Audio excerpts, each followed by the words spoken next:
Welcome back. In this video, we're going to explore the thing you probably avoid a lot, which is the major scale. But we're going to do it in a fun way to help you understand that if you get some understanding of how that thing is built, how it functions, how to think about it, it helps you understand a lot more about music. So I want to look at that idea of the major scale right after this.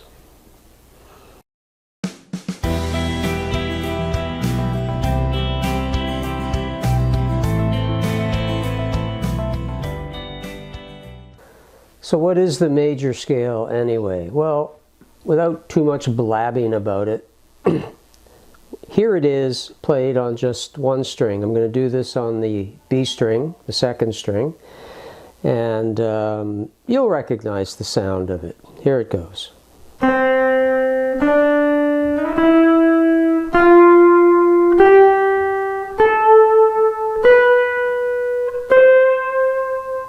Always good to go back down.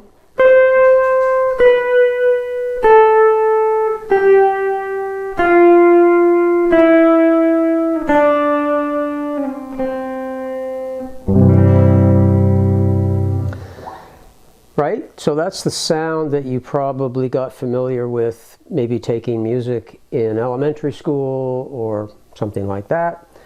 And it is, without a doubt, the kingpin of musical scales, because all the language that we use in music and ultimately all the scales that we can interpret in music all come back to or point back to the major scale. Why you would avoid thinking about it, or maybe you don't really know about it, in lieu of the pentatonic scale, don't let that happen. But here's the game. I'm going to identify for you the location of the notes on the fretboard for the C major scale. Now, we tend to use the C major scale for demonstration reasons because it has no sharps and no flats, so it's a bit easier to comprehend it. But whatever I do in this scale applies to any major scale. This is the beauty of it. A little bit of knowledge in one thing helps you understand a whole bunch of other things really quickly. So here we go. The notes of C major are C, followed by D, and then E, and then F, G, A,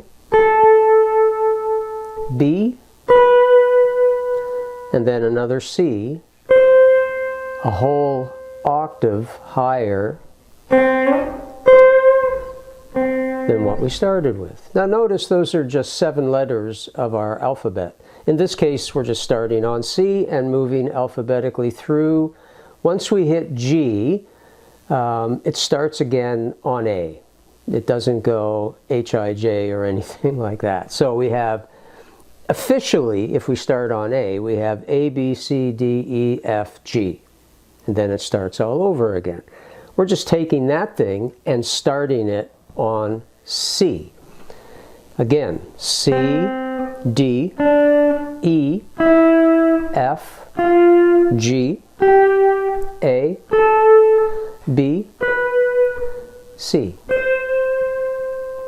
Now this is critical because this happens all the time. As soon as I start talking about the major scale, what pops up in people's heads is this silly notion that that's theory, and that somehow theory gets in their creative way or disturbs their freedom in music. Nothing could be further from the truth. The structure of the scale is quite easy to comprehend. Between C and D, 2 frets. From D to E, 2 frets. E to F is 1. They're side by side. F to G is 2. G to A is 2. A to B is 2. And then B to C. Now for me, the easiest way that I remembered that is just focus on the oddball distances. And they were between E and F. They were just side by side. And B and C. All the other letters consecutively are 2 frets apart. So the structure of the C major scale is very, very easy to understand, very straightforward, and it's a good starting place to help you understand how other scales are structured. You get used to the language of it, essentially. So on a guitar, 2 frets, I should say in music and on the guitar, the distance of 2 frets on the guitar is what's referred to as a major second, or you could call it a whole tone, or you could call it a tone. This language exists, good, bad, or otherwise, different versions of the same thing. That can help quell some of the confusion you may have even of just how the language of music works. So I'm just going to lay out the structure of it. C to D, major second. D to E, another major second. E to F, minor second. It's a smaller distance, minor. By the way, major doesn't mean more important, and minor doesn't mean less important. The original terminology was large second, another large second, and then a small second, minor second. Somewhere in the translation throughout history that got reintroduced or reinvented as major and minor terminology. So keep that in mind. So E and F is a minor second. F to G is a major second. G to A is a major second. A to B, another major second. And then B to C, minor second. So when you play up and down the scale, part of your mind wants to sort of keep that in mind. You want to be thinking major second, major second, minor second. That's a good habit to get into. So we've got notes, we've got intervals, that's what we just went through, major seconds and minor seconds. Those are referencing intervals. If you ever hear that term relative to other scales, that's what they're talking about. They give a name to the distance between 2 notes. Pretty straightforward. There's also just the sound of the scale, and we tend to overlook this a lot. We show you where to play it, and by the way, I don't want you to, if you know this version, forget about that. That's a pattern. Most people can play that, but they're not really aware of the intervals that they're playing, and many times not even the notes. So try not to use that as a template right now. Just think about one string moving up and down. Very straightforward. So C, D, E, F, G, A, B, C. Major second, major second, minor second, major second, major second, major second, minor second. Now we need to be aware of fret-wise where they're located on your guitar. 1st fret, 3rd fret, 5th fret, 6th fret, 8, 10, 12, and 13. That's my dog barking upstairs. I have no idea why. Okay, so That's all well and good. That's the stuff that kind of just bores people. But I'm of the opinion that what you want to do is take advantage of your natural inclination to noodle. Yes, I'm giving you permission to noodle. That means using what we just talked about and moving around it, around the scale. Don't worry about timing or rhythm or anything like that. What you're trying to do is establish a firm picture in your mind of where your hand is going to play these sounds, to the point where essentially you can't get it wrong. You know the layout of the C major scale on one string. And I'm focusing on this one string because there'll be a tendency for you to want to jump off of this springboard and get on to more interesting things as fast as you can. And I'm going to suggest to you that you spend at least a couple of weeks just noodling that thing. But while you're noodling, you're keeping track of either the note name or the interval that you just jumped. Sometimes you can jump around anywhere you like. In other words, big leaps, and you're going to be making other intervals, but we're not worried about those right now. But if you do find yourself kind of creeping up and down the scale in an official sense, it's good for you to be thinking major second, minor second, and that's it. Don't worry about the big leap intervals yet, but by all means, play them. So I want to give you an example of what that might look like. No rhythm, just exploring. Now, it helps to still think of it musically a little bit. So check this out. 1, 2, 3, 4.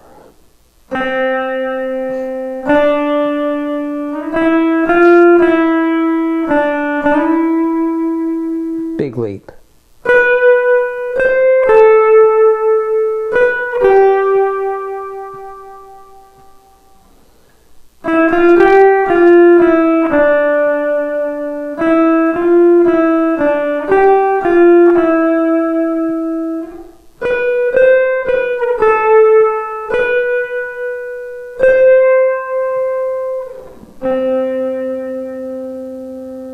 Now I'm playing it with a bit of rhythm involved. You may not be doing that yet because maybe that's not very well refined in your mind yet. That's okay. Just noodle around. D, D, D, E. Oh, I jumped a major second there. E.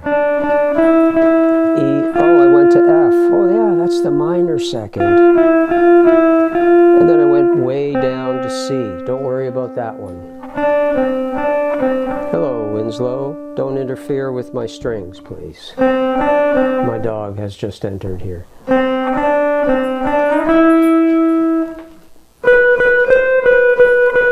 B to C. E, F, G, A, B, E, F, D, C. But as you heard at the beginning of the video, I was doing the same thing but to a backing track. So I'm going to play again to that same backing track, and you will have that backing track available to you as a download in the notes under the video. So you know, take advantage of that. It makes it fun, it makes it musical, and gives you an excuse to pick up your guitar and do this stuff a lot. Check it out.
Simple as that. So that's what I want you to explore, to make sure that your knowledge of that scale on one string is there. Where is this going to lead, you might be wondering? Well, that's pretty easy. Obviously, you have a bunch of notes now you can choose from. If you're playing something in the key of C, and we've yet to talk about that, then these notes in general will sound very good in the key of C. We do have to be a bit picky about how the note fits with the chords of the key of C, but that's later. We're not going to fuss about that right now. In the meantime, it's just about getting the structure of the scale under your fingers, knowing when you look down at the fretboard, you're not just looking at a pattern that you can just go and memorize. You can do that, but more often than not, most people just memorize where their fingers go. They're not thinking about C, D, E, F, G, A, B, C. They're not thinking that way. They're just thinking of the pattern. That's one of the things that holds people back from getting better at guitar. So, you've got the backing track available to you. Make sure you download that. Move up and down the scale as creatively as you can. There's no limitation to it. But know it. Don't just be familiar with it. Spend some time with it. Go to the backing track a lot. Have some fun with it. Until the next time, Steve here from Guitar Evolutions. I'll see you in the next video. Bye for now.